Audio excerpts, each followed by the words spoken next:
ಇದೆಯಾ ಬಾಣ ಈಗ? ಓಹೋ ರಾಮಣ್ಣ, ಏನ್ ಸಮಾಚಾರ? ಏನಣ್ಣ ಬೆಳಿಗ್ಗೆ ಬಾಡಿ ಇಟ್ಕೊಂಡು ಹೋಗ್ತಾ ಇದ್ಯಾ? ಏನ್ ನೆಂಟ್ರು ಜಾಸ್ತಿ ಜನ ಬಂದವ್ರೇನೋ? ನೋಡೋಣ, ನಿಮ್ಗೆ ಕರಿ ಕವರ್ ಕಂಡುಬಿಟ್ರೆ ಎಲ್ಲ ಬರೀ ಬಾಡು ಬಲ್ಲೆ ಮಟನ್ ಚಿಕನ್ ಕಾಣ ನಿಮ್ಗೆ. ಅಲ್ಲಣ್ಣ, ಕರಿ ಕವರ್ ಕಂಡುಬಿಟ್ರೆಲ್ಲ ಬಾಡು ಬಲ್ಲೆ ಅಲ್ಲಣ್ಣ. ಇದನ್ನ ನಮ್ಮ ಜಮೀನಲ್ಲಿ ಬೆಳೆ ಹಾಳಾಗಿ ಬೆಳೆ ಒಳ್ಳೆ ಉತ್ತಮವಾದ ಬೆಳೆ ಬರ್ತಾ ಇಲ್ಲ, ಅದಕ್ಕಾಗಿ ನಾನು ಮಣ್ಣನ್ನ ತಕೊಂಡು ಹೋಗ್ತಾ ಇದೀನಿ.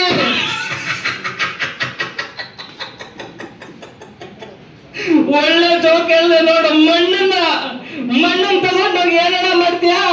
ನಿಮ್ ಮನೆಯಲ್ಲಿ ಯಾರನ್ನ ಗರ್ಭಿಣಿ ಹೆಂಗ್ಸವ್ರ ಅವ್ರಿಗೆ ತಿನ್ಸಕ್ ತಗೊಂಡ್ ಹೋಗ್ತಾ ಇದೀಯ ಮಣ್ಣನ್ನ? ಅಣ್ಣ, ಇದು ಹಳೆ ಕಾಲ ಅಲ್ಲ, ಬಸ್ರಿಸಿ ಒಳಸಿಂದು ಡೆಲಿವರಿ ಆಗೋ ಕಾಲ ಅಲ್ಲ ಇದು. ನೋಡಿ, ನೀವು ಅದೇ ತಪ್ಪು ತಿಳ್ಕೊಂಡಿರೋದು. ನಾವು ಇದನ್ನ ನಮ್ಮ ಫಲವತ್ತತೆ ಎಷ್ಟಿದೆ ನಮ್ಮ ಜಮೀನಲ್ಲಿ ಅಂತ ಹೇಳ್ಬಿಟ್ಟು ಮಣ್ಣನ್ನ ಪರೀಕ್ಷೆಗೆ ನಮ್ಮ ಕೃಷಿ ಇಲಾಖೆ ಕೊಡಕ್ ಹೋಗ್ತಾ ಇದೀವಿ. ಅದನ್ನ ಮಣ್ಣಿನ ತಟ್ಟ ನಾನು ಪರೀಕ್ಷೆ ಮಾಡಿಸ್ತಾ ಇರ್ತೀನಿ. ನೀವು ಪಾಠ ಏನೋ ಒಂದ್ ಸ್ವಲ್ಪ ಹೇಳ್ಬಿಟ್ಟು ಮಾತಾಡ್ಕೊಂಡ್ ಬಂದ್ರೆ ಸ್ವಲ್ಪ ಇನ್ಫಾರ್ಮೇಶನ್ ಕೊಡ್ರಿ, ಆಯ್ತಾ? ಆಯ್ತಾಯ್ತಾ.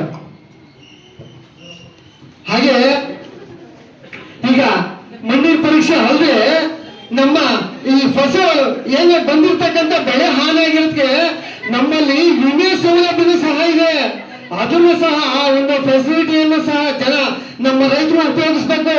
ಅಂದ ಹಾಗೆ ಮೊನ್ನೆ ನಮ್ಮ ರಾಮಣ್ಣ ರಾಗಿ ಬೆಳ್ಬಿಟ್ಟು ಲಾಸ್ ಆಯ್ತು ಅಂತ ಹೇಳ್ಬಿಟ್ಟು ಮಳೆ ಜಾಸ್ತಿ ಆಯ್ತು ಅಂತ ಅಂದ್ರಲ್ಲ ರಮಣ, ಅದು ಏನು ಗೊತ್ತಾ? ನೋಡಿ, 700ರಿಂದ 800 ರೂಪಾಯಿಯನ್ನ ವಿಮೆ ಮಾಡಿಸಿದ್ರೆ 1 ಎಕರೆಗೆ 40,000 ರೂಪಾಯಿ ನಮ್ಮ ಸರ್ಕಾರ ಖಾತೆಗೆ ಜಮಾ ಮಾಡುತ್ತೆ. ನೋಡಿ, ಈ ತರ ಬೆಳೆಗೆ ವಿಮೆ ಮಾಡಿಸ್ಬೇಕು ನಮ್ಮ ರೈತರು. ಹಾಗೆ ಅಲ್ಲದೆ ಎಲ್ಲ ಕೂತ್ಕೊಂಡು ಅಲ್ಲಿ ಮರದಾಗ ಸುಮ್ಮನೆ ಕೂತ್ಕೊಂಡು ಹಾಟೆ ಹೊಡಿತಾ ಇರ್ತಾರೆ. ಅವ್ರಿಗೆಲ್ಲ ನಿಮ್ಮಂತವ್ರು ಸ್ವಲ್ಪ ಮಾಹಿತಿಯನ್ನ ಕೊಡ್ಬೇಕು. ಈಗ ಹೇಳಿದ್ರಲ್ಲ ಕವರಲ್ಲಿ ಮಣ್ಣಿರ್ಕೊಂಡು ಹೋಗ್ತೆ ಅಂತ, ಅದ್ರ ಬಗ್ಗೆ ಸ್ವಲ್ಪ ಇನ್ನೂ ಮಾಹಿತಿ ಹೇಳ್ತೀನಿ.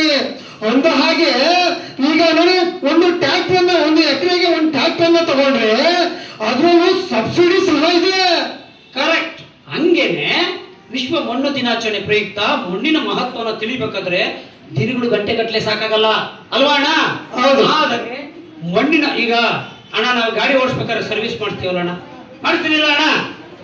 ಹಂಗೇನೆ BP ಶುಗರ್ ಯಾಕಿಲ್ಲ ಅನ್ನೋರು ಕೈ ಎತ್ತಾರೆ ಕಡಿಮೆ. ಎತ್ತಡ ನೋಡೋಣ. ಇಲ್ಲೇ ಇರೋರಾ? ಇಲ್ಲೇ ಇರೋರ ಎತ್ತರಣ. ಓ ಬರೀ 4, 5, 6, 8, 10. ಓ ಅಣ್ಣ ಇಳಿಸೋಣ, ಧನ್ಯವಾದ ಹಾಕೋರು. ಆದ್ರೆ ಸಂತೋಷ, ದೇವ್ರು ಎಲ್ಲರಿಗೂ ಹಂಗೆ ಇಟ್ಟಿರ್ಲಿ ಆರೋಗ್ಯನ. ಈಗ ನಾರ್ಮಲ್ ಆಗಿ BP ಶುಗರ್ ಬಂದ್ಬಿಡ್ತದಲ್ಲ ಅಣ್ಣ, ಟೆನ್ಷನ್ ಮಾಡ್ಕೊಂಡ್ರು ಬರ್ತದೆ, ಸಾಲ ಮಾಡಿದ್ರು ಬರ್ತದೆ. ಅದೇನು ಅನುವಂಶೀಯ ಕಾಯಿಲೆ ಅಲ್ಲ. ಸ್ವಲ್ಪ ತಲೆ ಬಿಸಿ ಆಗೋದು, BP ಏರ್ತದೆ, ಶುಗರ್ ಬರ್ತದೆ, ಇದು ಕಾಮನ್ ಆಗಿರ್ತಕ್ಕಂಥದ್ದು. ಆದ್ರೂ ನಾವು ಅದನ್ನ ಕಂಟ್ರೋಲ್ ಮಾಡ್ಕೊಂಡು, ಮಾತ್ರೆ ತಿನ್ಕೊಂಡು, ಎಕ್ಸರ್ಸೈಸ್ ಮಾಡ್ಕೊಂಡು, ಯೋಗ ಮಾಡ್ಕೊಂಡು, ಪರ್ಚ್ಕೊಂಡು ಸ್ವಲ್ಪ ಕಂಟ್ರೋಲ್ ಇಟ್ಕೊಳ್ತೀವಿ. ಹಂಗೇನೆ ಭೂತಾಯಿ ಪಾಪ ಈಗ ಕೃಷಿ ಇಲಾಖೆಗೆ ಮಣ್ಣು ತಗೊಂಡೋಗಿ ಕೊಟ್ಟರೆ ವಿಜ್ಞಾನಿಗಳು ಮಾದರಿಯನ್ನು ಪರೀಕ್ಷೆ ಮಾಡಿ ಯಾವ ಬೆಳೆಗೆ ಯಾವ ಮಣ್ಣು ಸೂಕ್ತ ಅಲ್ವಾ? ಮಣ್ಣಿನಲ್ಲಿ ಇರ್ತಕ್ಕಂಥ 12 ಅಂಶಗಳ ಬಗ್ಗೆ ಮಾಹಿತಿ ವಿಶ್ಲೇಷಣೆ ಅಂದ್ರೆ ವಿಸ್ತಾರವಾಗಿ ಮಾಹಿತಿ ಕೊಡ್ತಾರೆ. ಅದು ಕಬ್ಬಿಣ, ಸತ್ತು, ಮ್ಯಾಗ್ನೀಷಿಯಮು, ಪೊಟ್ಯಾಷಿಯಮು, ರಂಜಕ, ಈ ತರದ್ದು 12 ಅಂಶಗಳ ಬಗ್ಗೆ ಸಂಪೂರ್ಣ ಮಾಹಿತಿ ಇದ್ದಾಗ ಏನಾಗ್ತದೆ, ಯಾವ ಬೆಳೆಗೆ ಯಾವ ಮಣ್ಣು ಸೂಕ್ತ. ಈಗ ಕಪ್ಪು ಮಣ್ಣನ್ನು ಬೆಳೆಯಕ್ಕೆ ಸಾಧ್ಯ, ಕೆಂಪಣ್ಣಲ್ಲಿ ಬೆಳಿಬೋದು, ಆದ್ರೆ ಫಲವತ್ತತೆ ಅಂದ್ರೆ ಹೆಚ್ಚು ಇಳುವರಿ ಬರ್ತದೆ ಬರಲ್ಲ. ಹಂಗೆ ಯಾವ ಮಣ್ಣು ಯಾವ ಬೆಳೆಗೆ ಸೂಕ್ತ ಅನ್ನೋ ಒಂದು ಮಾಹಿತಿ ಅದರಿಂದ ಗೊತ್ತಾಗ್ತದೆ. ನೋಡೋಣ, ಮೊನ್ನೆ ನಮ್ಗೆ ಯಾವ್ಯಾರು ಹುಷಾರಿಲ್ವಲ್ಲ ರಂಗಣ್ಣಂಗೆ, ಆವಾಗ ಆರೋಗ್ಯ ಭಾರತ ಆಯುಷ್ಮಾನ್ ಕಾರ್ಡ್ ಕೊಟ್ಟಿಲ್ವೇ? ಅದೇ ತರ ಮಣ್ಣುಗಳು ಯಾವುದ್ರಲ್ಲಿ ಫಲವತ್ತತೆ ಇದೆ ಅನ್ನೋದನ್ನ ಒಂದು ಮಣ್ಣಿನ ಕಾರ್ಡನ್ನು ಕೊಡ್ತಾರೆ. ನಿಜ, ಎಲ್ಲ ಅಂಶ ವಿಸ್ತಾರವಾಗಿ ವಿಶ್ಲೇಷಣೆ ಮಾಡಿ ಅದನ್ನ ಪರೀಕ್ಷೆ ಮಾಡಿ ಮಾದರಿಯನ್ನು ಕೊಡ್ತಾರೆ. ಆವಾಗ ಆ ಬೆಳೆಗೆ ತಗೊಂಡೋಗಿ ಅಂತ ಬೆಳೆನ ನಮ್ಮ ಮಣ್ಣಲ್ಲಿ ಬೆಳೆದ್ರೆ ನಾವು ಉದ್ಧಾರ ಆಗ್ತೀವಿ. ಅದು ಬಿಟ್ಬಿಟ್ಟು ಅದು ಸತ್ವ ಕಳ್ಕೊಂಡಿರ್ತದೆ. ಆಮೇಲೆ ಉತ್ತಮ ಗುಣಮಟ್ಟದ ಬಿತ್ತನೆ ಬೀಜಗಳನ್ನ ಹಾಕ್ತೀವಿ. ಅದೆಲ್ಲ ಕೂಡ ಸರ್ಕಾರದಿಂದ ಸಹಾಯಧನದಲ್ಲೇ ಸಿಗ್ತದೆ ನಮ್ಮ ರೈತರಿಗೆ. ಅದನ್ನೆಲ್ಲ ಬಳಸ್ಕೊಂಡಾಗ ಆ ಭೂತಾಯಿನು ನಾವು ಉಳಿಸ್ಕೊಬಹುದು. ಇಲ್ಲ ಅಂದ್ರೆ ಆಮೇಲೆ ಪ್ಲಾಸ್ಟಿಕ್ ನಾವು ಯಥೇಚ್ಛವಾಗಿ ಬಳಸ್ತೀವಿ. ಏನು ಕೈ ಆಡಿಸ್ಕೊಂಡು ಹೋಗ್ತೀವಿ, ಅಲ್ಲಿ ತತ್ತೀವಿ, ಇದ್ ಮಾಡ್ತೀವಿ, ತಗೊಂಡಾಗ ಎಲ್ಲೋ ಚರಂಡಿಗೆ ಹಾಕ್ತಿವಿ, ಅಥವಾ ಸುಟ್ರೆ ಹೋಗ್ತಾರೆ ಬಿಡು ಅಂತೀವಿ. ಹೌದಲ್ಲ? ಹೌದೌದು. ಪ್ಲಾಸ್ಟಿಕ್ ಅನ್ನ ಸುಟ್ರೆ ಅದು 1000 ವರ್ಷಗಳು ಹೋದ್ರು ಅದಕ್ಕೆ ಸಾವಿಲ್ಲ. ಅದೊಂದು ನಮ್ಮನ್ನ ನಮ್ಮ ಭೂತಾಯಿಯನ್ನ ಕಬಳಿಸುವಂತ ಕಬಂಧ ಬಾಹು ದೊಡ್ಡ ದೆವ್ವ ಅದು, ಕೊಳೆಯಲ್ಲ. ಆಮೇಲೆ ಅದರಿಂದ ಏನು ಪ್ರಯೋಜನ ಇಲ್ಲ, ಗೊಬ್ಬರ ಆಗಲ್ಲ. ಆದ್ರೆ ಅದು ಸುಟ್ಟಾಗ ಡಯಾಕ್ಸಿನ್ ಅನ್ನು ವಿಷ ಬಿಡಬೇಕಾಗ್ತದೆ. ಆ ವಿಷದಿಂದ ನಮಗೆ ಉಸಿರಾಟ ತೊಂದರೆ, ಹೃದಯ ಸಂಬಂಧಿ ಕಾಯಿಲೆಗಳು, ಆಮೇಲೆ ನಮಗೆ ಕೀಲು ನೋವು, ಇನ್ನೊಂದು ಮತ್ತೊಂದು ಎಲ್ಲಾ ತರ ಕಾಯಿಲೆಗಳು ಒಕ್ಕರಿಸ್ಕೊಂಡು ನಮ್ಮ ಆರೋಗ್ಯ ಹಾಳಾಗ್ತದೆ. ಈ ತರ ನಾವು ಯಾವುದನ್ನ ಯಾವ ತರ ಬಳಸಬೇಕು, ಭೂತಾಯಿನ ಹೆಂಗ್ ಉಳಿಸ್ಕೋಬೇಕು, ಆಮೇಲೆ ಯಥೋತಥ ಕೃಷಿ ಮಾಡೋದು. ಬೆಟ್ಟದ ಸಾಲಲ್ಲಿ ಇದ್ದಾಗ ಇಳಿಜಾರು ಕೃಷಿ ಮಾಡಬೇಕು, ಇನ್ನು ಬೇರೆ ತರ ಕೃಷಿ ಹೊಂಡಗಳನ್ನು ತೋರಿಸ್ಕೋಬೇಕು, ನೀರು ಉಳಿಸ್ಬೇಕು, ಸ್ಪ್ರಿಂಕ್ಲರ್ ಸರ್ಕಾರ ಸಹಾಯದ ಕೃಷಿ ಇಲಾಖೆಯಲ್ಲಿ ಸಿಗ್ತದೆ. ಎಲ್ಲ ಮಾಹಿತಿಯನ್ನ ಇನ್ನೊಂದಷ್ಟು ತಿಳ್ಕೊಂಡಾಗ ಮಾತ್ರ ರೈತರು ಉದ್ಧಾರ ಆಗ್ತಾರೆ. ವೈಜ್ಞಾನಿಕ ರೀತಿಯಲ್ಲಿ ತಂತ್ರಜ್ಞಾನವನ್ನು ಅಳವಡಿಸ್ಕೊಂಡಾಗ ಇನ್ನೊಂದು ಯಥೇಚ್ಛವಾಗಿ ಬೆಳೆಗಳನ್ನು ಬೆಳೀತಾರೆ. ಆಗ ನಿರಾಳವಾಗಿ ಬದುಕನ್ನ ಸಾಗಿಸ್ಬೋದು, ಸ್ವಾವಲಂಬಿ ಬದುಕನ್ನು ಸಾಗಿಸ್ಬೋದು. ದೇಶಕ್ಕೆ ರೈತರ ಕೊಡುಗೆ ಅಪಾರವಾಗಿರ್ತದೆ ಅಲ್ವಾ? ಹೌದಣ್ಣ. ರಮಣ, ಇದುವರೆಗೂ ಲಿಂಗಣ್ಣ ಹೇಳಿದೆಲ್ಲ ಕೇಳಿಸ್ಕೊಂಡಣ್ಣ. ನಾನ್ ಕೂಡ ಮಣ್ಣನ್ನ ತಗೊಂಡ್ ಬರ್ತೀನಿ ನಮ್ಮ ಹೊಲದಲ್ಲಿಂದ. ನಾನು ಮಣ್ಣಿನ ಪರೀಕ್ಷೆ ಮಾಡಿಸ್ಕೊಂತೀನಿ. ನೀವು ಕೂಡ ಅಷ್ಟೇ ಮಣ್ಣಿನ ಪರೀಕ್ಷೆ ಮಾಡಿಸ್ರಿ. ಯಾವ್ದಕ್ಕೆ ಯಾವ ಬೆಳೆ ಹಾಕ್ಬೇಕು ಅನ್ನೋದನ್ನ ತಿಳ್ಕೊಳ್ಳಿ. ಅಂದಾಗೆ ಮಣ್ಣಿನ ಪರೀಕ್ಷೆ ಮಾಡಿಸಿದ್ದು ಇಷ್ಟೆಲ್ಲ ತಿಳ್ಕೊಂಡ್ರಿ. ಆದ್ರೆ ಇನ್ನೊಂದು ವಿಚಾರ ಬಿಟ್ಬಿಟ್ರಿ ನೋಡು. ಯಾವ್ದು ಅಂದ್ರೆ, ಒಬ್ಬ ವ್ಯಕ್ತಿ ಬೆಳೆದ ಬೆಳೆಯನ್ನ ಎಲ್ಲ ಒಂದು ಸಾಲಿ ಟೊಮೊಟೊ ಬೆಳೆದ್ಬಿಟ್ಟು 1 ಲಕ್ಷ ಲಾಭ ಸಿಕ್ತು ಅಂತ ಹೇಳ್ಬಿಟ್ಟು ನೀನು ಟೊಮೊಟೊ ಹಾಕ್ತೆ. ಆ ತರ ಮಾಡಬಾರ್ದು. ಒಬ್ಬೊಬ್ರು ಬೇರೆ ಬೇರೆ ಬೆಳೆನ, ಒಬ್ರು ಈರುಳ್ಳಿ ಹಾಕ್ಬೇಕು, ಒಬ್ರು ಆಲೂಗೆಡ್ಡೆ ಹಾಕ್ಬೇಕು, ಆ ತರ ಬೆಳೆಗಳನ್ನ ಬೆಳಿಬೇಕು. ಒಬ್ಬರೇ ಒಂದೇ ತರ ಬೆಳೆ ಹಾಕೋದ್ರಿಂದ ಮಾರುಕಟ್ಟೆಯಲ್ಲಿ ಬೆಲೆ ಕುಸಿತ ಉಂಟಾಗುತ್ತೆ. ಆವಾಗ ನಿಮ್ಗೆ ಬೆಳೆಯ ನಷ್ಟ ಉಂಟಾಗುತ್ತೆ ರಮಣ. ಇದನ್ನು ಸ್ವಲ್ಪ ಮಾಹಿತಿಯನ್ನ ತಿಳ್ಕೊಂಡು ನೀವು ಹಳ್ಳಿ ಮರದಡೆ ಕುಂತ್ಕೊಂಡಿರ್ತೀರಲ್ಲ, ನಿಮ್ಮ ಅಶ್ವತ್ಥಕಟ್ಟೆದವ, ಅವಾಗೂ ಸ್ವಲ್ಪ ನಿಮ್ಮ ಸ್ನೇಹಿತರಿಗೆ ತಿಳಿಸಿ ಬೇರೆ ಬೇರೆ ಬೆಳೆಗಳನ್ನ ಬೆಳಿಲಿಕ್ಕೆ. ಅರ್ಥ ಆಯ್ತಾ? ಸರಿ ಅಣ್ಣ ಲಿಂಗಣ್ಣ. ಅಣ್ಣ, ಪ್ರವಾಸ ಇದ್ರಿ, ಇಷ್ಟೊತ್ತು ಉಪಯೋಗ ಎಲ್ಲ ಮಾತಾಡಿದ್ರಲ್ಲ, ನಾವ್ ಹಿಂಗ್ ಮಾಡಿಲ್ಲ ಅಂದ್ರೆ ಏನಾಗ್ಬೋದು ಅಂತ ನಮ್ಮ ಭೂಮಾತೆ ಕಡೆಯಿಂದ ಕಡೆಯಿಂದ ತಿಳ್ಕೊಳ್ಳೋಣ.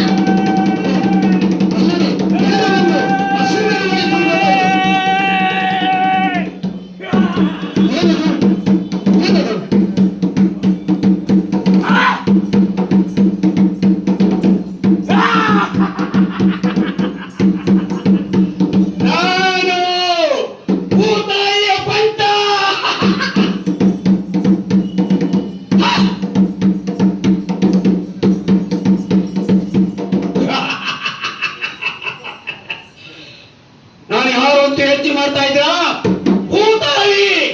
ಭೂತಾಯಿಯ ಬಂಟ ಅಲ್ಲಯ್ಯ. ನೀವು ಮಣ್ಣಿನ ಮಕ್ಕಳು, ಬುದ್ಧಿವಂತರು, ಬೇರೆ ಬೇರೆ ಉದ್ಯೋಗಗಳಲ್ಲಿ ಕೆಲಸ ಮಾಡ್ತಾ ಇರ್ತಕ್ಕಂಥವ್ರು. ಭೂತಾಯಿನ ಮಲಿನ ಮಾಡ್ಬಿಟ್ರಲ್ಲ, ಜಲನ ಮಾಲಿನ್ಯ ಮಾಡಿಟ್ರಿ, ಅಶುದ್ಧ ಮಾಡಿಟ್ರಿ, ಬೋರ್ವೆಲ್ಲು ಮರುಪೂರ್ಣ ಮಾಡೋದನ್ನೇ ನಿಲ್ಲಿಸ್ಬಿಟ್ರಿ. ಆದ್ರೆ ಈ ಭೂತಾಯಿ ಗರ್ಭಕ್ಕೆ ಹಾಕಿ ಸಾವಿರಾರು ಅಡಿಗಳು ಬೋರ್ವೆಲ್ ಕೊಡ್ತೀವಿ. ಫ್ಲೋರೈಡ್ ಅಂಶ ನೀರು ಕೊಟ್ಟರು ನಿಮಗೆ ಬುದ್ಧಿ ಬರ್ಲಿಲ್ಲಲ್ಲ. ಹಲ್ಲುಗಳನ್ನ ಪಾಚಿಟ್ಕೊಂಡು ಎಲುಬುಗಳನ್ನು ಸವಸ್ಕೊಂಡು ನಾನಾ ತರ ಕಾಯಿಲೆ ಬರ್ಸ್ಕೊಂಡ್ರು ಅಂತರ್ಜಲ ಮರುಪೂರ್ಣ ಮಾಡೋದನ್ನೇ ನಿಲ್ಲಿಸ್ಬಿಟ್ರಲ್ಲ. ಕೆರೆಕಟ್ಟೆಗೆ ಉಳಿಸಿದ್ದೀರಾ? ಗೋಕುಂಟೆಗೆ ಉಳಿಸಿದ್ದೀರಾ? ಇಲ್ಲ. ಜಲಚರ ಪ್ರಾಣಿಗಳು ಸಾವಿಗೀಡಾಗಿದ್ದೀರಿ. ಅಂಥದ್ರಲ್ಲಿ ನಿಮಗೆ ಇನ್ನು ಉಳಿಗಾಲ ಇಲ್ಲ. ಕೊರೋನಾ ಅಂತ ಮಹಾಮಾರಿ ಬಂದ್ರು ನಿಮಗೆ ಬುದ್ಧಿ ಬರಲಿಲ್ಲ.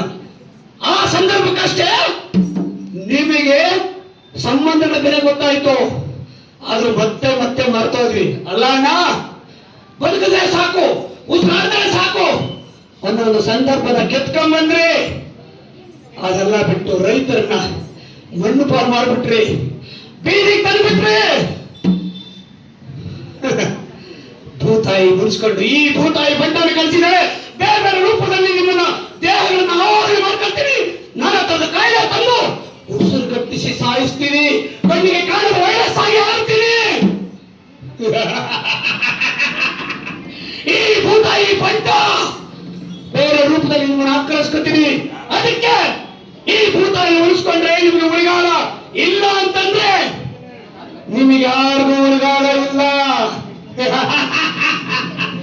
ಅಲ್ಲ ಸ್ವಾಮಿ, ನಮ್ಮ ರೈತ ಮಹಾಶಯರೇ, ಕೃಷಿ ಇಲಾಖೆ ನಡೆಗೆ ರೈತರ ಕಡೆಗೆ ಅಂತ ಸರ್ಕಾರ ಎಲ್ಲ ಕಡೆ ವಿವಿಧ ಯೋಜನೆಗಳನ್ನು ಜಾರಿಗೆ ತಂದಿದೆ, ವಿವಿಧ ಸಹಾಯಧನಗಳನ್ನು ಕೊಡ್ತಾ ಇದೆ.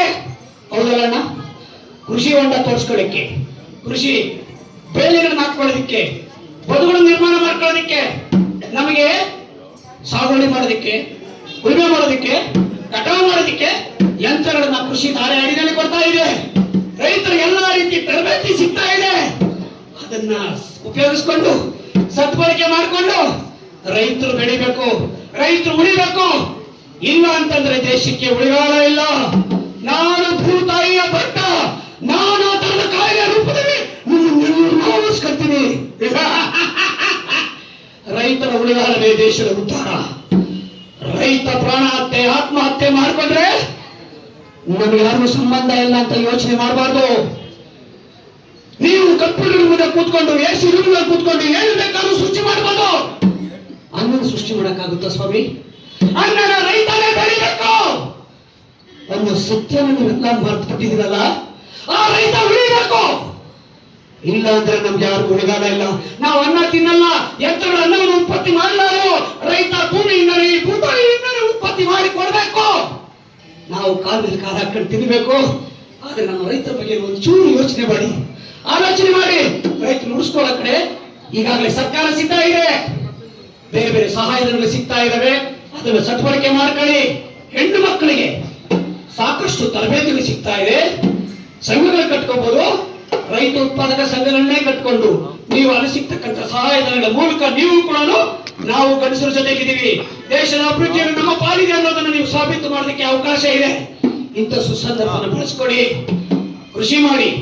ಕೃಷಿತೋ ನಾಸ್ತಿ ದುರ್ಭಿಕ್ಷಂ ಅಂತಾರೆ. ಅಂದ್ರೆ ಕೃಷಿ ಬಿಟ್ರೆ ನಾವೆಲ್ಲ ಭಿಕ್ಷೆ ಬಿಡಬೇಕಾಗ್ತದೆ ಸ್ವಾಮಿ. ದುಡ್ಡಿದ್ರು ಅನ್ನ ಸಿಗಲ್ಲ.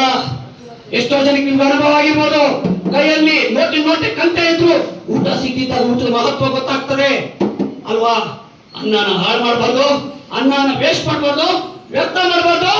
ಅದಕ್ಕೆ ಕೈ ಮುಗಿದು ಪೂಜಿಸಿ ರೈತರನ್ನು ನೆನಕೊಂಡು ನಾವು ಅನ್ನವನ್ನು ಸೇವನೆ ಮಾಡಿದಾಗ ನಮಗೆ ಸಾರ್ಥಕತೆ ಸಿಗ್ತದೆ.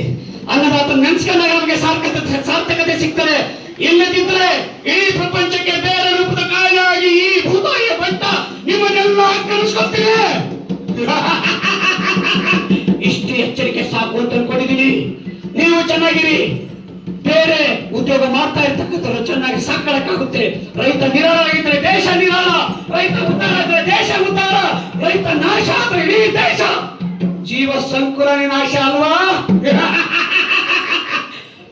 ಇಷ್ಟು ಎಚ್ಚರಿಕೆ ಕೊಟ್ಟು ಹೋಗ್ತಾ ಇದ್ರೆ ರೈತರಿಗೆ ಮತ್ತೊಮ್ಮೆ ಮಗದೊಮ್ಮೆ ಜೈಕಾರನ್ನು ಹಾಕಬೇಕು. ರೈತರ ಅನ್ನವನ್ನ ಉಳಿಸ್ಕೊಳ್ಳೋ ರೀತಿಯಲ್ಲಿ ನಾವೆಲ್ಲರೂ ಪೂಜ್ಯ ಭಾವನೆಯಿಂದ ನೋಡಬೇಕು. ರೈತರನ್ನ ಗೌರವದಿಂದ ಕಾಣಬೇಕು. ಇದು ಕೊಡ್ತಾ ಇರ್ತಕ್ಕಂಥ ಕೃಷಿ ಇಲಾಖೆ ಯೋಜನೆಗಳು ಎಲ್ಲರೂ ಸದ್ಬಳಕೆ ಮಾಡ್ಕೊಳ್ಳಿ. ಎಲ್ಲ ರೀತಿಯ ಸಹಾಯಧನ ತಗೊಳ್ಳಿ. ಉದಾಹರಣೆಗೆ ವಿಮಾ ಸೌಲಭ್ಯ ಇದೆ. ಪ್ರಧಾನಮಂತ್ರಿ ಫಸಲ್ ಬಿಮಾ ಯೋಜನೆ ಅಡಿಯಲ್ಲಿ ನೀವು ರೈತರು 1 ಹೆಕ್ಟೇರ್ ಭೂಮಿಗೆ ಏನೋ ದ್ರಾಕ್ಷಿಗೆ 14,000 ರೂಪಾಯಿಯನ್ನ ವಿಮಾ ಕಂತನ್ನ ಪಾವತಿ ಮಾಡಿದ್ರೆ ನಿಮ್ಗೆ 2,80,000 ರೂಪಾಯಿಗಳವರೆಗೂ ಸಬ್ಸಿಡಿ ಏನೋ ವಿಮೆ ಸೌಲಭ್ಯ ಸಿಗ್ತದೆ. ರೈತ ಹಾಳಾದ, ಅತಿವೃಷ್ಟಿ ಆಯ್ತು, ಅನಾವೃಷ್ಟಿ ಆಯ್ತು ಅಂತ ಪರವಾಗಿಲ್ಲ. ಮಾವಿಗೆ 4,000 ರೂಪಾಯಿ ಹೆಕ್ಟೇರ್ಗೆ ಕಟ್ಟಿದ್ರೆ ನಿಮಗೆ 80,000 ರೂಪಾಯಿವರೆಗೂ ಕೂಡ ವಿಮೆ ಸಿಗ್ತದೆ. 6,350 ರೂಪಾಯಿ ದಾಳಿಂಬೆಗೆ ಕಟ್ಟಿದ್ರೆ 1 ಹೆಕ್ಟೇರ್ಗೆ 1,27,000 ರೂಪಾಯಿ ನಿಮ್ಮದಾಗ್ತದೆ. ಈ ತರ ಎಷ್ಟೋ ಸವಲತ್ತುಗಳು, ಸೌಲಭ್ಯಗಳು, ಯೋಜನೆಗಳಿದಾವೆ. ಕೃಷಿ ಇಲಾಖೆ ನಡೆಗೆ ನಮ್ಮ ರೈತರ ಕಡೆಗೆ, ಕೃಷಿ ಇಲಾಖೆ ನಡೆಗೆ ರೈತರ ಕಡೆಗೆ. ಕೃಷಿತೋ ನಾಸ್ತಿ ದುರ್ಭಿಕ್ಷಂ ಮರೆಯಬೇಡಿ, ಮರೆತು ಸುಮ್ಮನೆ ಹಾಗೆ ಇರಬೇಡಿ. ರೈತರಿಗೆ ಜೈ, ರೈತರಿಗೆ ಜೈ, ಅನ್ನದಾತ